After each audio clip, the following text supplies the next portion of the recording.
Friends, welcome to easy learning way में आप सभी का स्वागत है। इस क्लास में डीएलएड प्रथम सेमेस्टर 2023 का पेपर सॉल्व करेंगे जो कि कंप्यूटर का है। यदि आप नए हैं तो चैनल को सब्सक्राइब करके बेल आइकन प्रेस कर लीजिए, क्योंकि डीएलएड फर्स्ट और थर्ड सेमेस्टर की सभी सब्जेक्ट की क्लासें स्टार्ट कर दी गई हैं और एग्जाम आपके समथिंग अगस्त में हो जाएंगे। कब हो जाएंगे? अगस्त में हो जाएंगे। इसलिए आप लोग तैयारी करते रहिए और प्रॉपर क्लास लेते रहिए और साथ में नोट्स जरूर बनाते रहिए। तो यहाँ से हम लोग पहला प्रश्न पढ़ेंगे। पहला प्रश्न क्या है हमारा? पहला प्रश्न हमारा बायोस का पूरा नाम क्या है? पहला ऑप्शन है बेसिक इनपुट आउटपुट सिस्टम, दूसरा है बेसिक इनपुट आउटपुट सिस्टम, तीसरा है बेसिक आउटपुट सिस्टम और चौथा है बेसिक इंटीग्रेटेड सिस्टम। जो बायोस का फुल फॉर्म क्या होता है? बेसिक इनपुट आउटपुट सिस्टम होता है। क्या होता है? बेसिक इनपुट आउटपुट सिस्टम होता है। यदि आप लोगों ने पिछली क्लासें ली हैं तो आप लोग पूरे क्वेश्चन अटेम्प्ट कर लेंगे और इनके आंसर भी आप लोग दे पाएंगे। तो इसका फुल फॉर्म क्या हो जाएगा? Basic input output system. आगे पढ़ते हैं। अगला क्वेश्चन क्या है? अगला क्वेश्चन है हमारा, वर्तमान में कंप्यूटर में कौन सी नंबर प्रणाली प्रयुक्त की जाती है? तो वर्तमान में कंप्यूटर में जो नंबर प्रणाली प्रयुक्त की जाती है, बाइनरी नंबर प्रणाली प्रयुक्त की जाती है। कभी कभी लिखा रहता है मशीनी भाषा। क्या लिखी जाती है? मशीनी भाषा लिखी जाती है। यदि पूछा जाए इसी में कि कंप्यूटर में कौन सी भाषा प्रयुक्त की जाती है, तो मशीनी भाषा प्रयुक्त की जाती है। और बाइनरी नंबर में दो डिजिट होते हैं, 0 और 1, जिसका बेस 2 होता है। कितना होता है? बेस इसका 2 होता है। और 0 और 1 इसको व्यक्त किया जाता है। 0 और 1 से इसको क्या किया जाता है? व्यक्त किया जाता है। आगे पढ़ते हैं। अगला क्वेश्चन क्या है हमारा? ड्राइंग क्षेत्र में चाप खींचा जाता है। जो ड्राइंग क्षेत्र है उसमें किस द्वारा चाप खींचा जाता है? तो आप लोग कमेंट करिए कि ड्राइंग क्षेत्र है किस द्वारा चाप खींचा जाता है? कर्व के द्वारा खींचा जाता है। आगे पढ़ते हैं। अगला क्वेश्चन क्या है? अगला क्वेश्चन है हमारा, डाटा को व्यवस्थित करना या उनकी गणना करना क्या कहलाता है? तो आप लोगों को पता होगा कि जो डाटा को व्यवस्थित करता है और उनकी गणना करता है, प्रोसेसिंग कहलाता है। तो इसका राइट आंसर क्या हो जाएगा? ऑप्शन नंबर ए हो जाएगा, प्रोसेसिंग करना। आगे पढ़ते हैं। अगला क्वेश्चन क्या है हमारा? लास्ट क्वेश्चन है बहुविकल्पी में 5 नंबर का बहुविकल्पी पूछा जाएगा, जिसमें आपको 5 में से 5 ही लाना है। अगला क्वेश्चन है, कंप्यूटर का मस्तिष्क किसे कहते हैं? वेरी इंपॉर्टेंट क्वेश्चन है। जो कंप्यूटर का मस्तिष्क कहलाता है सीपीयू कहलाता है, जिसका फुल फॉर्म होता है सेंट्रल प्रोसेसिंग यूनिट होता है।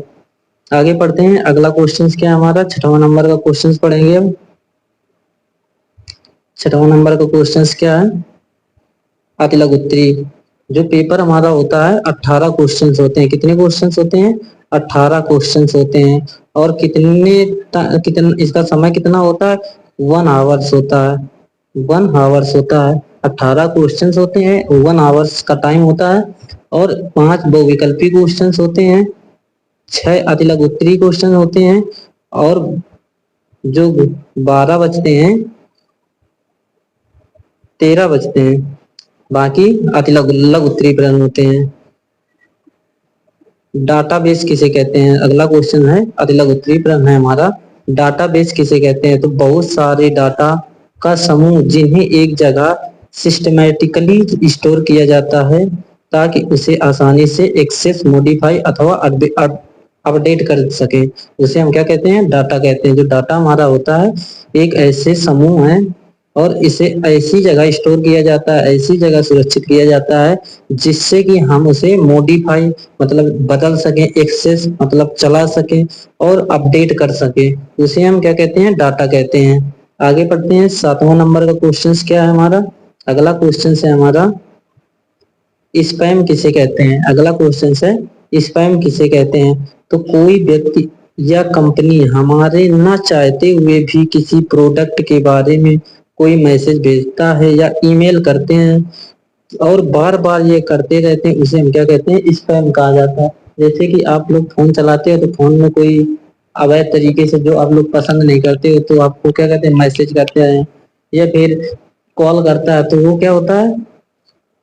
स्पैम होता है। जो रेड कलर का होता है वो स्पैम होता है। जैसे आप लोग ट्रू कलर डाउनलोड किए होंगे तो यदि कोई उसमें लिख कर आ जाता है रेड कलर से, रेड कलर से क्या लिख के आ जाता है? स्पैम लिख के आ जाता है।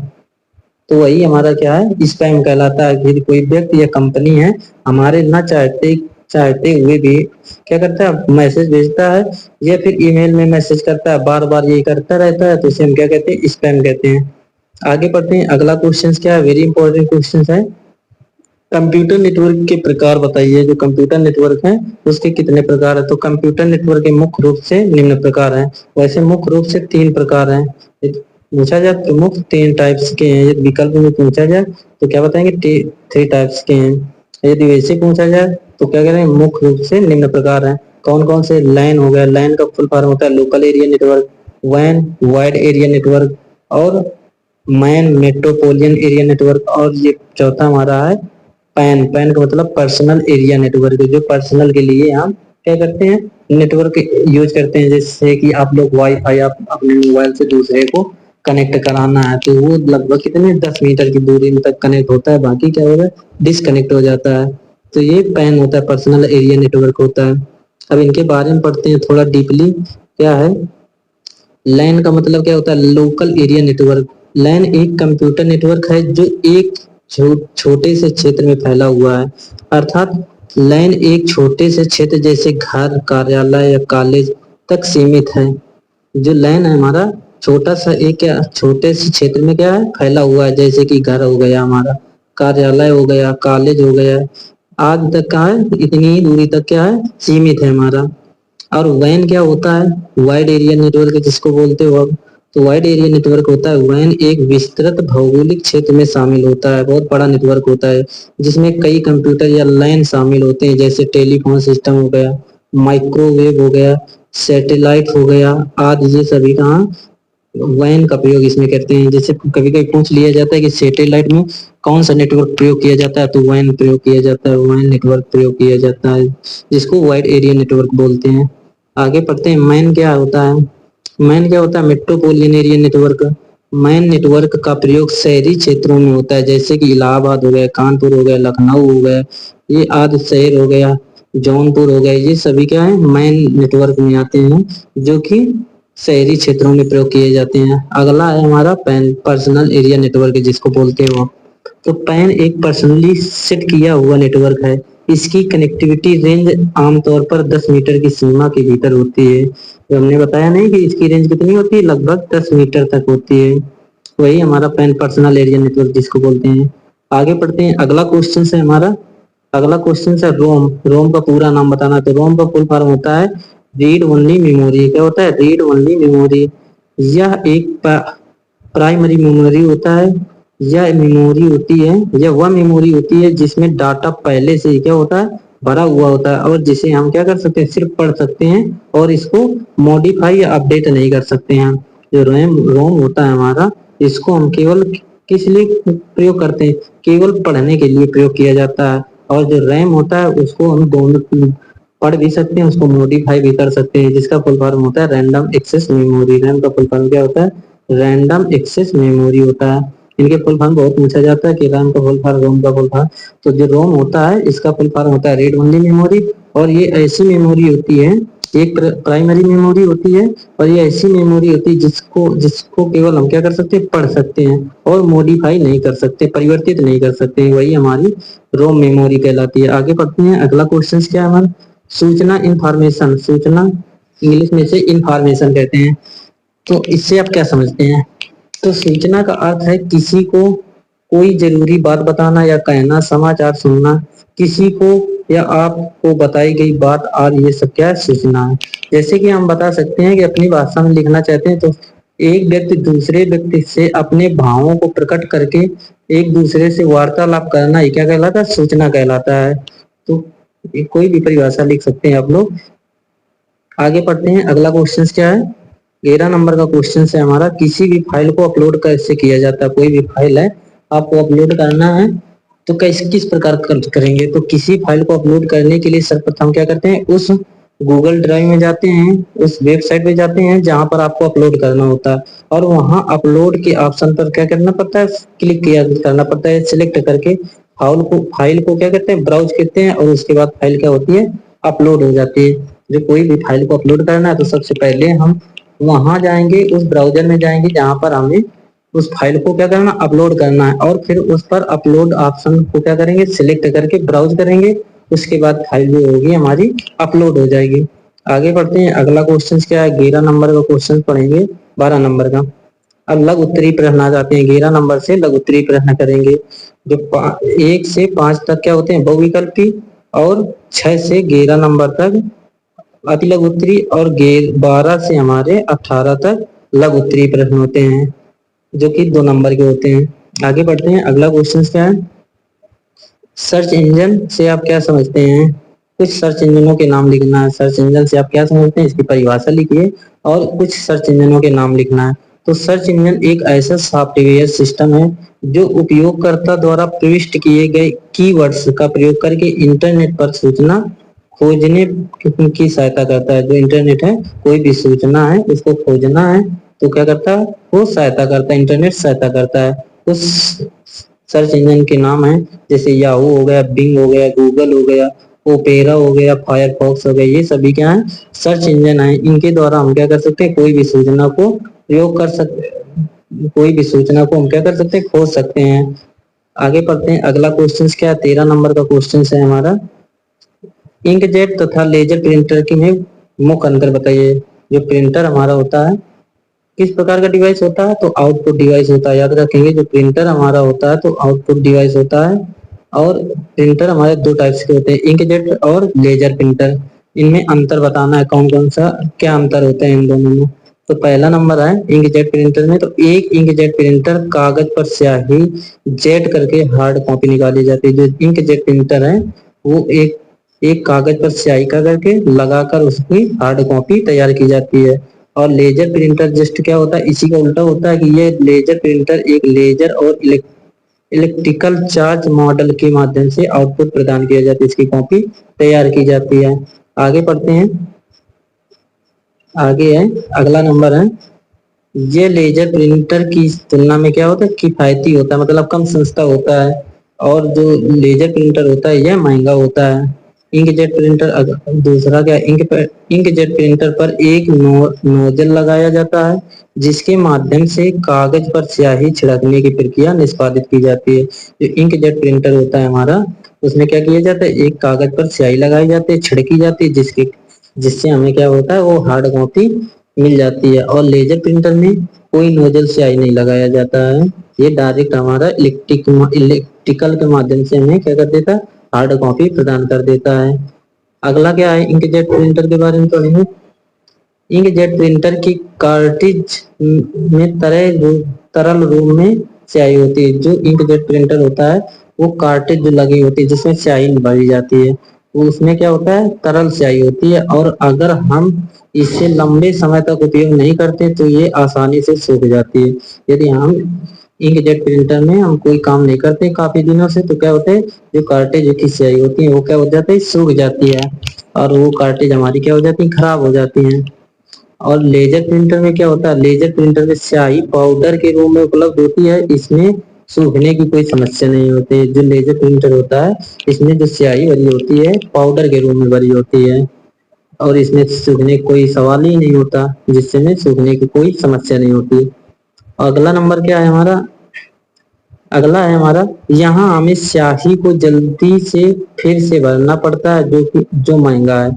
और ये हमारा क्या है, इसमें स्याही बहुत जल्दी खत्म हो जाती है जिससे कि हमें दोबारा भरना पड़ता है, और स्याही हमें बहुत महंगी पड़ती है। और लेजर प्रिंटर में क्या होता है, यहाँ हमें जल्दी से स्याही दोबारा नहीं भरनी पड़ती है, इसमें पाउडर भरा जाता है, ये स्याही भरने की कोई जरूरत नहीं होती है। अब अगला क्वेश्चन पढ़ेंगे, लाइट पेन क्या है। लाइट पेन एक इनपुट डिवाइस है, ये भी याद रखेंगे। लाइट पेन जो हमारा है इनपुट डिवाइस है। कभी कभी क्वेश्चन पूछ लिया जाता है कि लाइट पेन इनपुट है कि आउटपुट है, तो लाइट पेन हमारा इनपुट डिवाइस है। इसकी परिभाषा लिखेंगे, लाइट पेन कंप्यूटर की सीआरटी जिसका फुल फॉर्म होता है कैथोड रे ट्यूब डिस्प्ले के साथ करने वाला एक क्या है, इनपुट डिवाइस। हमने बताया कि लाइट पेन जो है एक सीआरटी के साथ डिस्प्ले करने वाला क्या है, एक इनपुट डिवाइस है जिसका इस्तेमाल कंप्यूटर की स्क्रीन पर मौजूद टेक्स्ट को सिलेक्ट करने, प्रोग्राम को ओपन करने, चित्र बनाने आदि के लिए किया जाता है। ये सेम कीबोर्ड की तरीके काम करता है जो लाइट पेन होता है।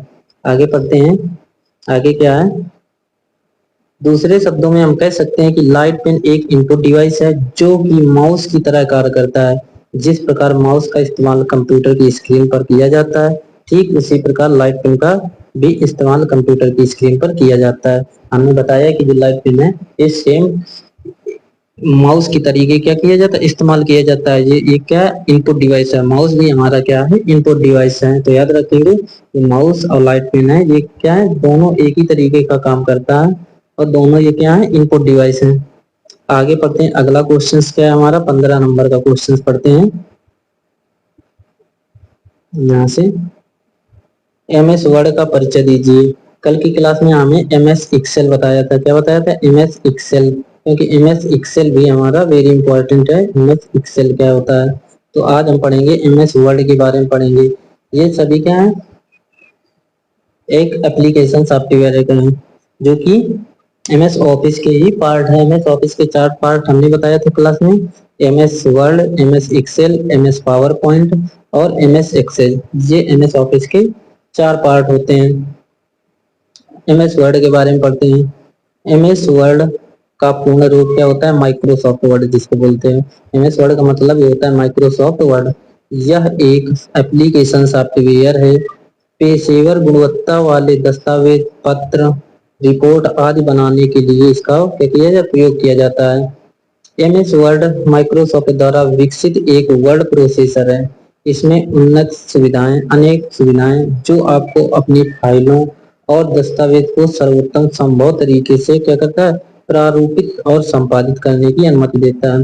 MS वर्ड जो होता है ये एक प्रकार का एप्लीकेशन सॉफ्टवेयर होता है। इसमें क्या किया जाता है, कोई भी रिपोर्ट तैयार करना है या फिर अपने दस्तावेज या फिर पत्र लिखना है, ये निबंध लिखना है, अनेक प्रकार के इसमें लेटर्स लिखे जाते हैं और फाइलों को दस्तावेज बनाकर क्या किया जाता है, संपादित किया जाता है। आगे पढ़ते हैं, अपने पर्सनल कंप्यूटर पर MS वर्ड खोलने के लिए इन तरीकों को हम अपना सकते हैं। यदि हमें MS वर्ड को ओपन करना है तो किस तरीके से ओपन करेंगे? सबसे पहले हमें क्या जाना पड़ेगा, MS ऑफिस पर जाना पड़ेगा। MS ऑफिस का ऑप्शन आपको मिलेगा। MS ऑफिस में हमें MS वर्ड मिलेगा, MS वर्ड मिलेगा और वहां से ओपन हो जाएगा। ये फिर डायरेक्ट हमें ऑल प्रोग्राम में क्लिक कर देंगे, ऑल प्रोग्राम मिलेगा। ऑल प्रोग्राम में आपको सीधे टाइप कर देना है MS वर्ड। ये फिर विन वर्ड टाइप कर दीजिए। क्या कर देंगे? विन वर्ड, बिना स्पेस के। यदि आप लोग सीधे डायरेक्ट ऑल प्रोग्राम में जाने के बाद विन वर्ड लिख कर सर्च कर देते हो तो डायरेक्ट MS वर्ड ओपन हो जाएगा। आगे पढ़ते हैं, अगला क्वेश्चन है हमारा, मल्टीमीडिया किसे कहते हैं? उदाहरण सही समझाइए। मल्टीमीडिया का अर्थ होता है, दो अर्थों से, दो शब्दों से मिलकर बना है। जो मल्टीमीडिया हमारा दो शब्दों से मिलकर बना, एक मल्टी और दूसरा मीडिया। मल्टी का अर्थ होता है मेल। क्या होता है? मल्टी का अर्थ होता है यानी, मतलब बहुत, अनेक। जो मल्टी है हमारा, इसका अर्थ क्या होता है? अनेक, बहुत सारा। और मीडिया का अर्थ होता है सूचना, अर्थात इमेज हो गई, जैसे वीडियो हो गया, ऑडियो हो गए।